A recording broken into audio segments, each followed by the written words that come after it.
1965 সালে গরুর মাংসের দাম কেমন ছিল? 1 টাকা 1.5 টাকা সের ছিল। আর খাসি মাংস বেচি 3 টাকা সের। একটা আছে পাম্পিং করা গোস আর একটা হলো শুকনা গোস। এটা হলো আমার হলো শুকনা গোস, সামনাসামনি জবাই করে সামনাসামনি বেশি। 10-20 মণ মাংস যারা বিক্রি করে ওরা একবারে মিথ্যে কথা বলে। কেউ বেশি দামে কিনেছেন সে বেশি দামে বিক্রি করতেছেন, কেউ কম দামে কিনেছেন সেই হিসাবে কম দামে বিক্রি করতেছেন। সেই সময় আমরা 1 টাকা মাংস বিক্রি করে অনেক সুখে ছিলাম। এই যে গোশটা ধরলে এটার মধ্যে গোশ যদি পানি থাকতো তাহলে এটা এরকম আঠা আঠা হইতো না। প্রিয় দর্শক, আমরা এখন আছি মোহাম্মদপুর নবোদয় কাঁচা মার্কেটে জাহাঙ্গীর গোস্তের দোকানে। এটা ওনার সাথে একটু কথা বলি। ভাইজান আসসালামু আলাইকুম ওয়া রাহমাতুল্লাহ।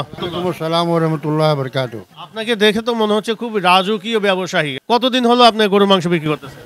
65 টাকা। তাহলে 1965 সালে গরুর মাংসের দাম কেমন? 1 টাকা 1.5 টাকা সের ছিল। আমি নিজে হাতে 1 টাকা 1.5 টাকা সের গরু মাংস বেচি। আর খাসি মাংস বেচি 3 টাকা সের। ঢাকা ক্যাপ্টন বাজারে বসে। প্রথম শুনলাম যে আপনি 1 টাকা 1.5 টাকা কেজি গরুর মাংস। 1.5 টাকা সের গরু মাংস আমি নিজে হাতে বেচি। আপনি কি মিথ্যা কথা বলবো বাবা? আপনার বয়স কত চলছে এখন? আমার বয়স 74। তাহলে অনেক দিনের অভিজ্ঞতা আপনি। অনেকেই বলে যে গরুর মাংসের মধ্যে পানি পুশ করা হয়, এটা কি আসলে কি আপনি জানেন? পোস্ট করা হয় একমাত্র ক্যাম্পে বাজারে। আসলে কি এটা পুশ করা যায়? পোস্ট করা যায়।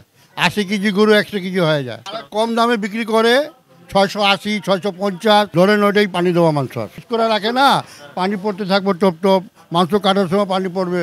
পানি ছাড়া 600, 650 টাকা মাংস বেচতে পারবো না। পানি ছাড়া মাংস 800, 750 এরকম পাবেন না কোনো জায়গায়। একবারে মিথ্যে কথা। গরু 1 টাকা দেন 10 টাকা দেন, আপনার কিনা উপরে লাভ লোকসান ওখানে আছে গাবতলিয়ারে। কেউ 40 কেজি সারাদিনে গরুর মাংস বিক্রি করে, কিন্তু আমরা তো 10-20 মণ মাংস বিক্রি করে ফেলি। কোন দোকানে বিক্রি হয় আমার কে বলছে আপনাকে? বলেন তো একটু দেখি।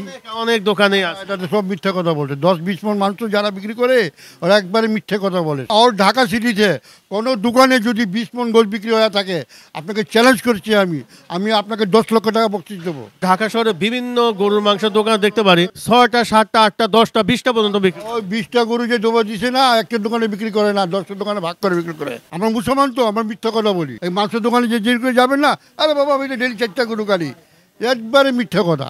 এই যে বড় মামা ভাগনা মিট শপ, এই এলাকার সবচেয়ে বড় দোকান, ওনার আজকে 3টা গরু জমা হয়েছে। 3টা গরুর মধ্যে 2টা গরু সাপ্লাই গেছে, একটা গরু উনি মাংসের দোকানে বিক্রি করতে।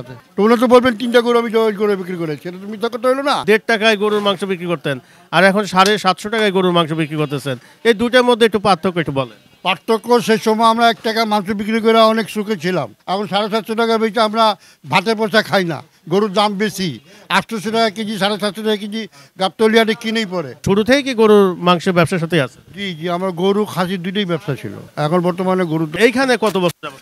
16 বছরের। এর আগে মোহাম্মদপুর টাউনের বাজারে ছিলাম। 1 টাকা 1.5 টাকা থেকে গরুর মাংস কেনা বেচা শুরু করেছে, এখন কিন্তু 750 টাকায় গরুর মাংস বিক্রি করলাম। ওনার একটা লম্বা অভিজ্ঞতা আমরা মোটামুটি আপনাদের সাথে শেয়ার করলাম।